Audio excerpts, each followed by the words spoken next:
रोहिणी खडसेंच्या लग्नामागची गोष्ट आम्हाला जाणून घ्यायची आहे. खरं माझ्या बाबांनी आम्हा तिघ भावांनाही मोकळीक दिली होती. मी जोडीदार शोधून आणू शकतात पण फायनल आम्ही करू. त्यांनी मला परवानगी पण दिली.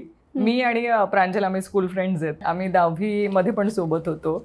आणि जेव्हा मी बाबांना सांगितलं मला ह्याच्याबरोबर लग्न करायचंय तेव्हा बाबांनी आम्हाला परवानगी पण दिली. चांगल्या रीतीने संसार आम्ही दोघंही करतोय. आता बाबाही म्हणतात की नाही बरोबर होतं तुझं डिसिजन, बरोबर होता तू घेतलास तो योग्य डिसिजन आहे. माझा नवरा प्रांजल आणि त्याचा परिवार आणि आमचा परिवार हे खूप वर्षांपासूनचे फॅमिली फ्रेंड्स आहेत.